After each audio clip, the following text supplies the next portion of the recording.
मंच पे से आसीन सभी गुरु महाराजों को नमस्कु नमस्कु नमस्कु। महाराज जी, मेरा प्रश्न आहारचर्या के संबंधित है कि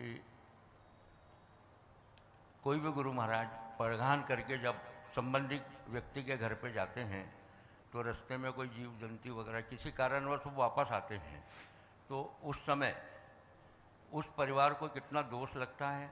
और हम गुरु महाराजों को निवेदन भी करते हैं कि पुनः चौका हम संबंधित व्यक्ति के लिए तैयार रखते हैं वापस कि 15-20 मिनट के लिए कोई भी किसी कारणवश गुरु महाराज वापस आए तो हम वो चौका तैयार रखते हैं, लेकिन वो किसी कारणवश क्या वजह है कि वो महाराज वापस नहीं आते हैं और वो अपने कमरे में चले जाते हैं, तो गुरु महाराज हम उनसे क्या निवेदन करें कि पुनः वो वापस, क्योंकि उपवास करने में हमको भी बड़ा दुख होता है, तो उस संबंध में आप हमारी जिज्ञासा को।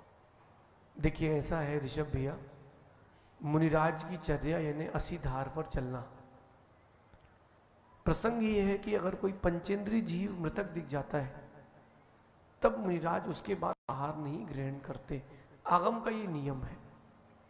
तो जैसे जा रहे हैं आहार मुद्रा लगा करके, श्रावक का कर्तव्य है कि वो आगे आगे चले, एक कदम नहीं। मेरे साथ तो क्या होता है कि मेरे ही सामने स्पीड लेके चलते हैं और कुछ हो तो बोलते महाराज जी हटो हटो चूहा है, कई बार ऐसा भी हो जाता है। ठीक है दिख गया तो चलो भैया वापस चलो, हाँ थैंक यू। श्रावक का कर्तव्य कम से कम वो 50 कदम 100 कदम आगे चले और भूमि शोधन करते हुए चले, और अगर कुछ उसको लगता है कि विकल्प है तो रास्ता मोड़ दे अथवा कोई ऐसी चीज उस पर डाल दे ताकि वो, और ऐसा नहीं कि खड़े हो बोले महाराज जी उस तरफ से उस तरफ से, शंका भी ना हो उनको, इसका भी ध्यान रखें पहली चीज। दूसरी चीज, जब भी कोई चौका लगाए और जिस मार्ग से उसको मुनिराज को वापस लेके आना है उस मार्ग से पैदल मंदिर तक आए, भूमि शोधन करते हुए आए, यहाँ वहाँ बात करते हुए ना जाए, और लौटे मुनिराज के साथ तो भूमि शोधन करते हुए लौटे। एक जन मुनिराज के बगल में चले, एक जन कम से कम 50 कदम 100 कदम आगे चले, जिस मार्ग से लेके जाना, ये व्यवस्था है। लेकिन आजकल क्या बचपना आ गया है, तो वो ही हु करते हुए चलते हैं, उनको देखने ही नहीं कि आगे क्या है पीछे क्या है, फोन में बात कर रहे हैं चल रहे हैं।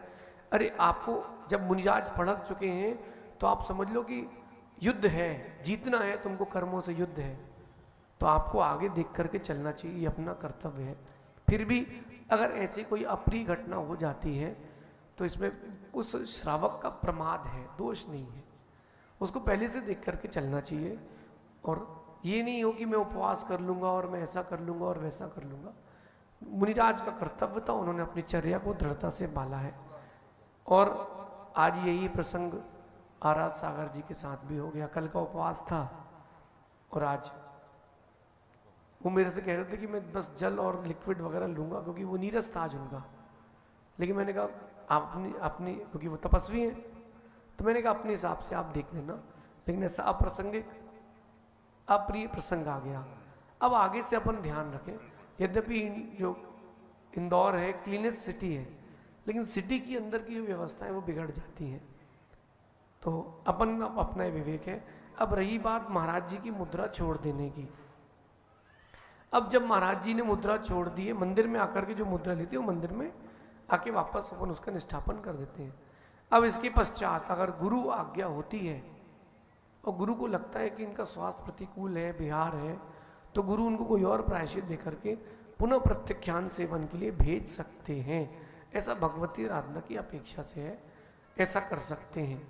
गुरु नहीं है तो जो बड़े संघ में साधु हैं वो उस बात का ध्यान रखते हैं। यद्यपि आराध सागर जी वैसे ही मासोपवासी हैं, सिंह निष्वृतधारी हैं, हमने अपनी जिंदगी में केवल 100 उपवास किए हैं और उन्होंने इंदौर चातुर्मास में ही 100 उपवास कर लिए थे। तो उनकी तपस्या बहुत ऊंची लेवल की है, हम अभी उस मामले में बच्चे ही हैं, प्लेइंग में है, अभी हम टेनिस बॉल में है, वो तो इंटरनेशनल आईसीसी खेल चुके हैं। लेकिन अपना कर्तव्य है श्रावकों का कि अपन अपना विवेक लगाएं। आपके प्रमाद से बड़ी घटना घट सकती है, वो अपना प्रमाद नहीं हो, फिर भी हो जाए तो ये विकल्प नहीं करे कि मैं उपवास करूंगा कि मैं ये करूंगा, नहीं। आपको मन में विकल्प है, कोई एक वस्तु का त्याग कर ले, कोई ऐसा प्रायश्चित लिखा नहीं है आगम में, अपने मन की शांति के लिए कोई एक वस्तु का त्याग कर ले और फिर आकर के गुरु की वैया वृत्ति में लग जाए, ये श्रेष्ठ है, ऐसा समझिए।